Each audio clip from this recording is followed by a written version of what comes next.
Hello YouTube. I'm making this video for everybody out there who keeps commenting about the Bible not being real, or that they believe certain parts of the Bible but they don't believe other parts. I don't know. It's silly because, I mean, I've talked to people and they're like, well, I believe well, Jesus died on the cross, but I don't believe he rose from the dead, because I just don't believe that. Well, just because you don't believe it doesn't mean it happened. Just like what you believe is not reality. If it was, you could just believe that you had $1 million and you would. At the same time, you could believe that if you jumped off a bridge, you wouldn't die. And if you did jump off a bridge, you would die, even if you believed you didn't. So your beliefs don't matter. It's facts. And that's what people don't do. They don't find facts and hard evidence. They just assume because they read a certain part of the Bible, or they heard something from somebody, or somebody who was very familiar with the Bible and claimed to be a Christian did something that they don't agree with. That's silly. But here I'm going to show you some proof that the Bible is a supernatural book and that it has remained unchanged since it's been written. And a lot of people argue with me about this, but it's been proven if you do the research. But most people will just dismiss this anyways and not do the research. So I figured I'd put some videos in for you. So this is the code they found in Isaiah 53. Just coming out with a lot of new codes lately. So I'm going to put this on for you. Hang on.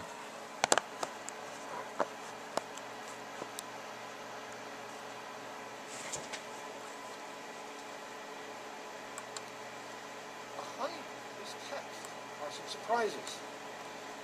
Setting aside for a minute its lofty message, let's take a look underneath it. You'll find that encrypted in these 12 verses are all kinds of other words. Yeshua is my name is encrypted there, his signature. Messiah, Nazarene, Galilee, Shiloh, which is a messianic phrase. Pharisee, Levites, Caiaphas, Annas, Passover, the man Herod, wicked Caesar perish, the evil Roman city, let him be crucified is there, the very quote they used. Moriah cross, and on it goes. Atonement lamb, bread, wine, Obed, Jesse, seed, water, Jonah, all red words. Now, there's more. That's just the warm-up. You'll find the phrase, the disciples mourned, encrypted there, and then you find 40 names encrypted in those 12 verses of the people that were at the foot of the cross. You got Peter, Matthew, John, Andrew, Philip, Thomas, and 2 Jameses. There were 3 Jameses, but James, the brother of Christ, did not become a believer until after the resurrection. Then Simon, Thaddeus, Matthias, there were 3 Marys. One of them is encrypted, entangled with John, by the way, and Salome and Joseph. Now that's astonishing on the one hand, but let me tell you something that's even more astonishing. Some people would argue, well, that just happens by the frequency of alphabets in large text. And we're not talking large text, we're talking about 12 verses. And we're talking about highly irrelevant accidents here. But there is a word that is composed of 4 Hebrew letters that are very high frequency, which means that particular word would be intrinsically, it would show up in any large Hebrew text because of the frequency of those 4 letters. And you would expect statistically to show up at least once in this 12 verses. It shows up. It's conspicuous in its absence. And that name is Judas. Wow. I saw that video. I thought that was very cool. Is the Bible inerrant? Does the Bible have errors in it? That's just one of the many codes they found. But you say these codes, they're not real, they're made up. I always, when I was a teenager, I believed in. I will show you another video. I saw this a while back. It was actually a top ex-FBI code breaker here, and just watch what he has to say about the Torah code, or the Bible code.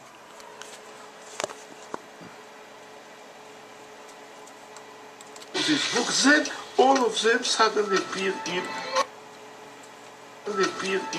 one place. I spent 28 years working for the United States Department of Defense, the National Security Agency, where I was a senior cryptologic mathematician and cryptanalyst, or, in other words, a professional code breaker.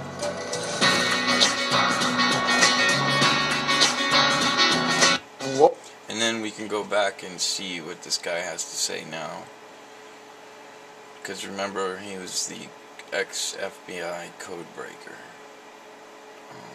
But, I mean, you guys can argue and say, well, I'm smarter than him, but that's ridiculous. So, give me a second while I find it. I think it's right around here. Yep, there he is. Make a comparison. What is the fraction of scores from the monkey text that are equal to or better than the score from the Torah text?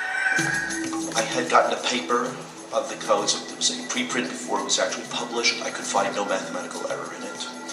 I went ahead and wrote my own programs on the computer and reproduced the experiment. I felt a chill go up my spine. Here I had done it with my own programs, my own code, on my own computer, in my own house, and I was getting exactly the same results as Winston and Rips had gotten in Jerusalem.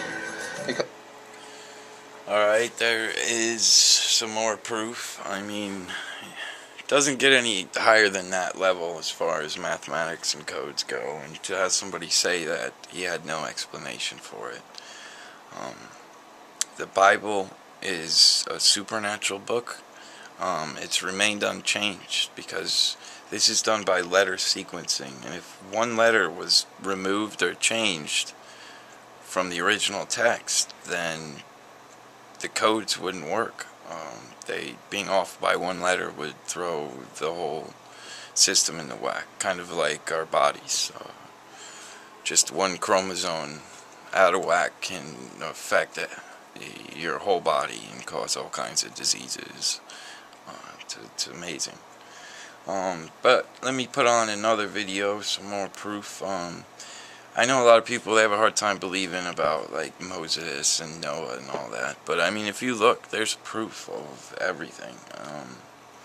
I'll make another video after this that gets into dinosaurs and Egypt and the pyramids and where all that came from. But for now, we'll look at the golden calf, for all of us who know the story of Moses, who was brought to Mount Sinai to receive the 10 Commandments. And while he was on the mountain, his people built a golden calf and put it on an altar and actually worshipped it. Moses was very angry about this, but we'll get into that later. Here is the video of Jim Caldwell took a trip to Saudi Arabia to Mount Sinai, and this is what he found.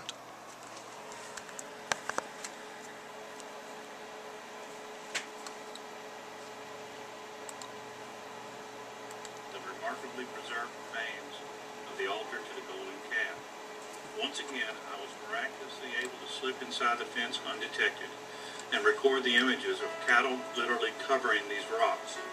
These petroglyphs, or rock carvings, represent distinctly Egyptian gods, with Hathor being the female representation and Apis the male. These gods were actively worshipped in Egypt during the time that the Israelites were held captive there. The story is relayed to us in the 32nd chapter of Exodus, where the people grew restless, waiting for Moses to return from the top of Mount Sinai. The people told Aaron, "Up, make us gods to go before us." Aaron took their gold and fashioned for them a molten calf with a breaking tool. What is intriguing about the story is that he fashioned a single idol, yet said, in sight of all of Israel, "These be thy gods, O Israel, which brought thee up out of the land of Egypt." The scripture makes the same point later in the chapter when Aaron is explaining to what happened to Moses. He claims the people wanted gods to come before them. So he took their gold out, and out came a calf, once again, singular. That's pretty cool, right? Well, they also found a bunch of columns. I think it was 12 columns, and they all represented the 12 tribes. They also found the rock that got split in half by Moses, because remember they complained about being thirsty. So Moses was said to hit this giant rock, and it split in half and water poured from it. They actually found that rock, and there's a big hole in the side of it where you can tell water rushed out, and there's actually the way it's been worn, you could tell that there was actually a natural flow of water there for a while. So that's pretty cool. Also, the mountain they found was burnt. The whole top of the mountain where Moses received the commandments, it's black, and there's no explanation. People say, or scientists say, that it looks like it has been burnt. But for all you Bible haters out there, there's so much more if you just do the research. I can only do so much for you, but times are getting tough.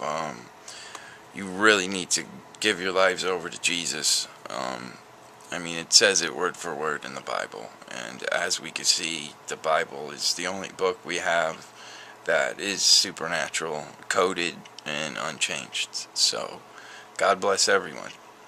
Thanks.